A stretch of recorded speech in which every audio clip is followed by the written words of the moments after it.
the performance last night with Beterbiev and Callum Smith, a typical performance of Beterbiev. It is, he smashed everybody, hasn't he? It's not like all of a sudden, where's this come from? The power he's had, the way he dispatches good level, top quality opponents, and is the unified champion of the world. It's like nothing's out of sync there, is it? Nothing's out of context. It's all, that's what he does. He reminded me, watching him, of they all hit the target. What he reminded me of was Lomachenko when he's on the ball. You know when Lomachenko's on the band with the ball and he's hitting it every direction?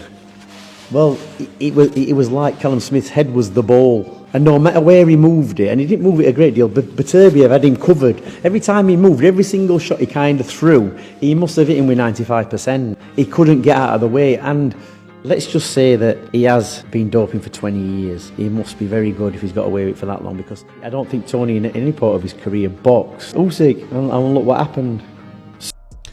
Finally,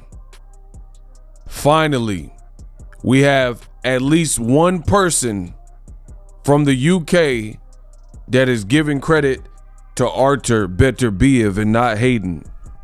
What up, Fight World? It's your boy Ego, and I'm back with some more boxing. That was boxing trainer, British trainer, Dominic Ingle. Famously, he's worked with Billy Joe Saunders. He's worked with Kell Brook.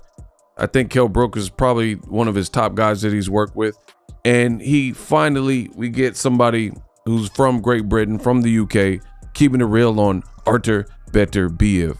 And it's good because the UK is notoriously bad for insanely biased commentary.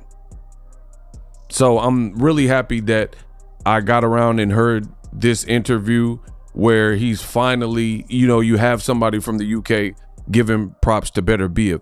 Beterbiev completely dismantled Callum Smith. He's a former champion at 168. It's really not a shock to me. I picked Beterbiev. He looked like Beterbiev. I don't know. It was like a lot of, from what I've seen, mostly UK hype, where they were hyping up Callum Smith. Oh, he's going to do this. And Eddie Hearn says, boom, boom, bang, left hook. He said a left hook was going to take Beterbiev out and knock Beterbiev. And I was mind blown, truly mind blown, when I was hearing some of these pre-fight predictions. But just like usual, after somebody, see, this is what I noticed about boxing. Before the fight, you have all this chatter, all this talking, incessant comments from people who know boxing. And people were saying that Beterbiev was going to get dropped. People were saying that Beterbiev was going to get stopped. They were raving about Callum Smith, his size, his left hook, his power. They thought it was going to be a war. I didn't see any of this. Literally, I'm talking about before round one even happened. I didn't see any of this happening. I mean, it's like some of the people who frequently give predictions, do they even watch boxing? Because literally all their predictions are wrong, right? Beterbiev was going to be in this tough drag out fight. None of that happened. I thought Beterbiev won every single round, and I'm not being facetious. So I'm glad that Dominic Ingle kept it real, because Tony Bellew, he's been hating. He's been insinuating and hating. I did 2 videos about the bad, so I got to make this video about the good, because I did see this from Dominic Ingle. But guys like Eddie Hearn, who was promoting Callum Smith, you see Callum Smith, look at his face right here. Look at the condition of his face from going 7 rounds with Artur Beterbiev. And you have a lot of UK fans and media and people, and they're just, it's pathetic. It's really pitiful, some of the commentary we're hearing. I mean, even Eddie Hearn, he recently said it's not like Callum Smith was knocked out, like unconscious. It's not like Callum Smith was knocked unconscious, but his trainer, Buddy McGirt, literally stepped on the apron and came in the ring after the man was dropped for the first time ever. That's what they said on the ESPN telecast. They said Callum Smith had never been down, and he got dropped 2 times. So that's already signs of trouble if in 20 plus fights you haven't been dropped and then now you're getting dropped twice in one fight. And he was getting punched up.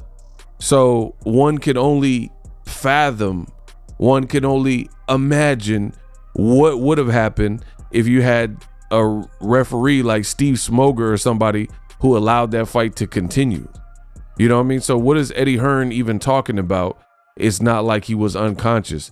He very well could have been if Buddy McGirt didn't choose to hop in the ring and call a halt to the contest.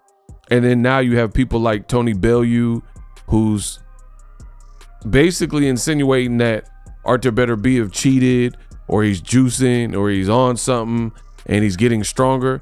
But I'm so glad that you had Dominic Ingle say what he just said, because he says nothing was out of sync. Nothing was out of the ordinary. This is the same Beterbiev that we've always seen. And the funny part was, if you listen to Dominic Ingle, he said that if you look at Lomachenko when he has that little ball and he's like punching the ball like that, he says that's how Beterbiev looked with his shots on Callum Smith. Callum Smith didn't really have much head movement, and he was just getting punched, just touching. Beterbiev, very, very underrated technique. You know, people focus on the power, but he's setting up the power, especially in this fight. He knew he was with someone who was big and supposed to be strong, longer reach than him. So he was just touching, just bop, bop, bop, bop, bop, bop, just touching you and opening you up. And then when the right times came, he really opened up his attack. Now, for my conclusion and concluding thoughts, stay tuned to the end of this video. But first, we got to get in a word from one of the channel's sponsors. Are you tired of your YouTube videos not getting any views? Well, consider TubeBuddy. I've used TubeBuddy for years to scale up my YouTube channel. Now we're sitting over 200,000 subscribers. TubeBuddy is a browser extension that offers a ton of built-in productivity and time-saving services to take your channel to the next level. Use my link in the description to get started with TubeBuddy and level up your channel faster. We work. And we are back. So I'm really happy that Dominic Ingle kept it real, because we're seeing insane amounts of bias when it comes to the talking points from UK participants, just anyone in boxing in UK. I understand rooting for your country, man. I truly do, but not to the point where you can't take a loss and you're making excuses and you're insinuating that a person who's always displayed power, you're acting like he grew power overnight, and that's not the case. And the funny thing is, a lot of these people in boxing, when it doesn't go their way, they act like spoiled babies. There were a lot of people, especially from the UK, that I seen and that I heard that were picking Callum Smith to defeat Beterbiev. And the moment that doesn't happen, you hear nothing but excuses. You hear Beterbiev, and people are talking like, oh, he failed a test. He didn't fail a test. If he failed a test, the fight would have not been on, right? So he didn't fail a test. There's a lot of people that have their information wrong.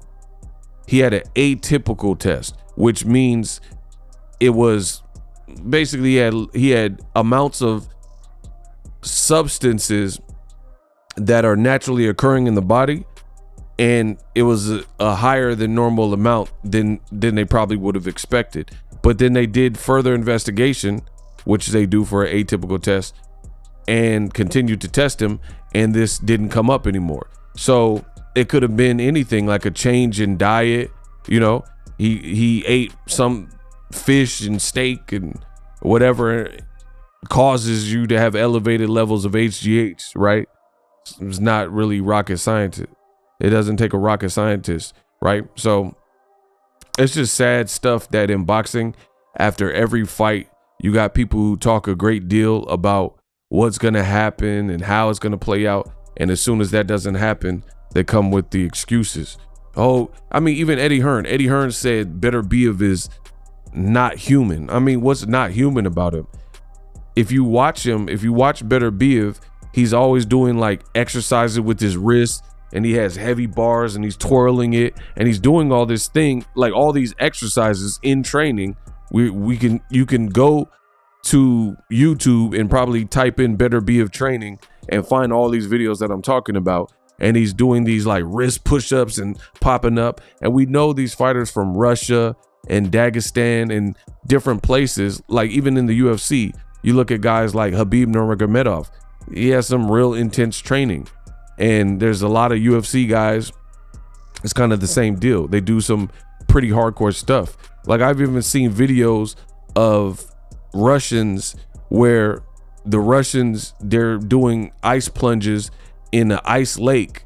Like you get Americans, they don't even want to take a cold shower, let alone do ice baths in an actual lake that is frozen. So intense stuff. Different regions, they have different training. I've even seen like videos, and I'm sure you guys have seen it too, videos of Russians and they're practicing wrestling with a grizzly bear or some type of bear. Like, I mean, we see the lengths that some regions go through to train their fighters, where it gets pretty intense.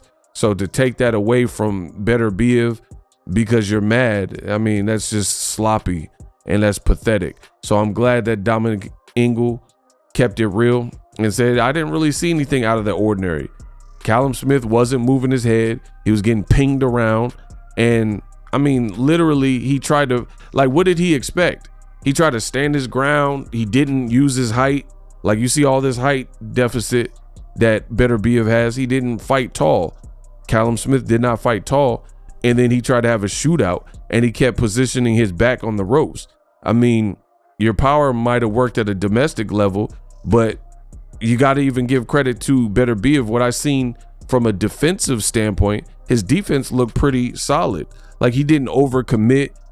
He was very compact with the shots, like literally really short shots that he was landing. I mean, fundamentally, everything was put together. So I really enjoyed this performance from Beterbiev. Hopefully people can move on and we can bring on Artur Beterbiev versus Dmitry Bivol.